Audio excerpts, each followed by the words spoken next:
Hey up guys, S-Man here, back at it again with a brand new Horizons review. Now, if you like the video, make sure you guys like, subscribe, leave a comment for more like this in the future. Now, let's get right into that review.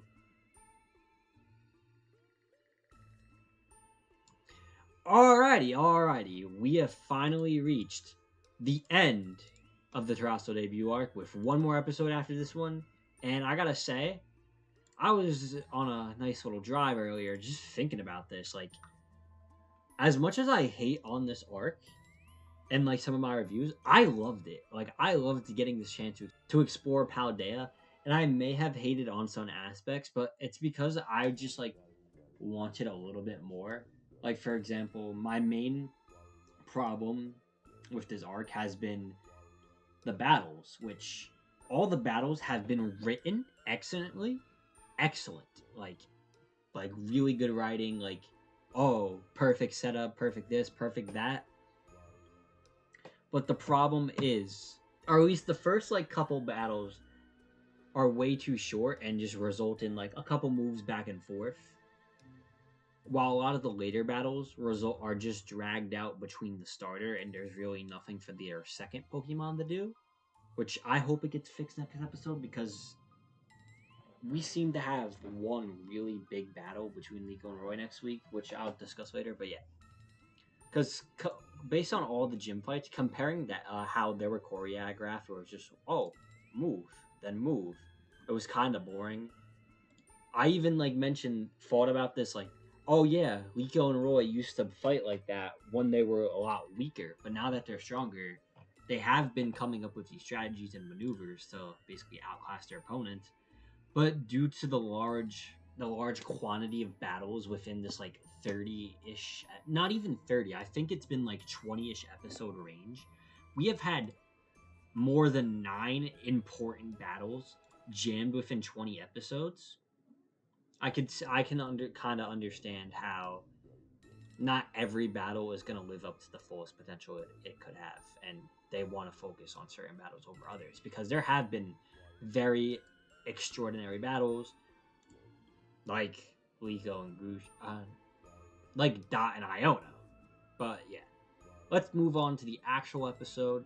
Basically, this episode starts with Clavel and Gita congratulating everyone on their Terrasto course journey, and announces that basically as a send-off to all the Terrasto course students, because a lot of these students have come in from other schools and just to take the Terrasto course and learn terastallization, they're gonna have a fun little tournament between all the students.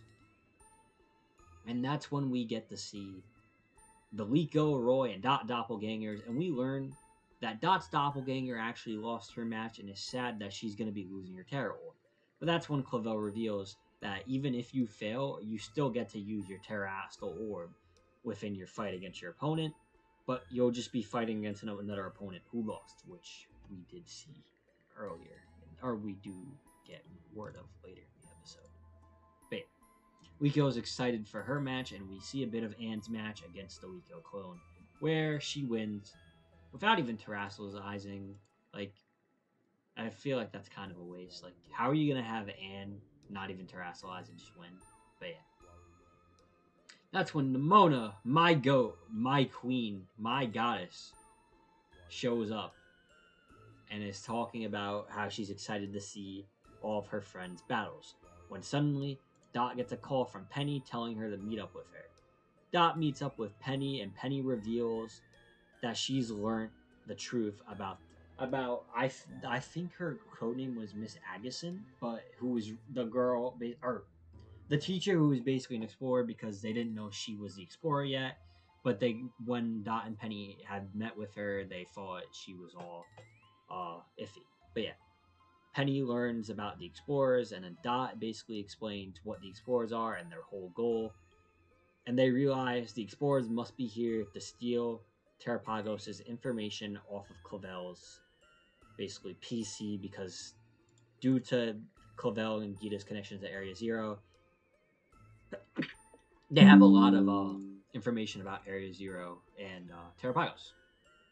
Penny and Dot run to the principal's office where they learn the computer is being hacked. But it is on a teacher's computer, so Dot and Penny are unable to do anything. So Penny asks Dot to go search the school while she tries to hold off basically the security breach. That's when Dot realizes that there's way too many rooms for her to explore, so she calls up Liko and Roy, whose battles aren't even there yet, to go check on the other rooms. She doesn't have the time to check. Liko and Roy both check their rooms to no avail, so Dot realizes where Agate must be. That is when Liko runs into the security guard who had actually been attacked by Onyx. So she has Hatterum use heal pulse to try to help the security guard in the side duct from the salt drain. At the same time, Roy runs into Coral, and that's when we get a fight between Roy and Coral. Before moving on, I do want to fully discuss this fight. It was alright. Not the most interesting fight of the episode, but that wasn't really the point. The whole point was to just basically have Roy show how much stronger he's gotten since their original fight, even though they fought last episode and she was dominating Roy. I also really like the idea and calling back to when Roy's battle against both Hassel and Brassius, where they're in the art room, and instead of going all out in the art room, Roy realizes, hey, I can't let these people's art go to waste because art is such an important thing to them. So him and Kilowatt run outside, and that's when Fuecoco is able to unleash its full firepower and take out Coral. Man, I miss when Coral just ran in there and used explosion. Those were good times. But yeah, I like that Roy was able to beat Coral. It was really finally fulfilling to see after multiple times Coral has dominated him, and we know Roy is strong, has the advantage over her, yet was still losing. Now, moving on to the next person's battle, I want to discuss Dot's role in the episode. Dot is the second most important person in the episode after Liko, with Roy being the third with his little battle against Coral. Basically, Dot is the one who is dealing with Agate. Agate learns of Dot's presence, watching her, and basically getting evidence of what she's doing and about to stop her. So Agate has Metachan fight against Quaxwell, where I gotta say, the animation here was actually pretty good, and I kind of like this fight. It's obviously not a real fight, but I really liked it. And I like how this is basically a callback to their original, basically, encounter, because out of the 3 explorers who aren't a part of the Amphia or Spinel, the trio of side explorers, they've been consistently paired up against certain bolt tacklers, with Agate being paired up against Dot, Coral and Onyx switching up depending on the episode, but consistently being Roy and Liko. Roy, Coral, Liko, Onyx. But yeah, Dot is having a really good battle against Agate, and Dot actually uses this as an opportunity to sneak Tink in the room to smash the PC. But she was a couple seconds too late, because now the explorers fully have all the data on Terrapagos, and Agate just teleports out of there with her Zod. Dot failed, but kind of failed, kind of not. But that's when we get on to Liko. Liko's role in this episode was basically protecting the school from Onyx. Onyx's whole goal was basically to just wait for Agate and Coral so they can run off. But that's when Liko interrupts and decides she needs to protect the school and save Terrapagos, because someone's finally being smart. And hey, I'm faced off against Liko while she has Terrapagos on her. Let me take Terrapagos instead of literally trapping Liko and Terrapagos in a cave and just leaving them there to escape. Spinel, what were you doing there? You're my goat, and I get that you were trying to hide Terrapagos because of the dangers it had to the Ruka room, but still. Liko and Onyx begin to fight, and that's when we actually cut to Grusha, who's just wandering around the school between the breaks in the students' battles, because it was also established earlier in the episode that all the gym leaders were invited to come watch their, basically, students' battles. That's when he sees Liko's Hatterum and learns what is happening when Haturum calls him and Satato to come help Liko. But they arrive to see Liko holding her own against Onyx, and I loved it. This whole battle was really good for Liko specifically. And I'm not mad that it was just like unleashing moves on one another, because realistically, Onyx's ace is a Garganackle. There's not a lot of mobility there compared to Florigato, who was basically just like using Onyx's attacks to basically do some parkour and air maneuvers. And this is what I want to see in a battle, even if both sides can't consistently be like full speed, like dodging each other. I like to see this. This is what I want to see. This is what I really liked about Liko and Grusha. Like, okay, I liked that comparatively to Haturum, Florigato was consistently using its mobility to its advantage, and I like when trainers do that in the battle. But yeah, we're getting a really cool battle. Florigato is consistently picking at Garganackle's damage when Onyx realizes he needs to Terrastalize. And with a Terrastalized Salt Cure, Liko is unable to dodge it due to the pure power and pure range that it reached, and Florigato is about to fall. But that's when Florigato gets up and Liko realizes her only hope is to Terrastalize. So she Terrastalizes, and with the most powerful magical leaf she's ever unleashed, she takes out Garganackle with one hit, resulting in Onyx to flee. Meanwhile, Grusha is watching all of that and seems to be impressed.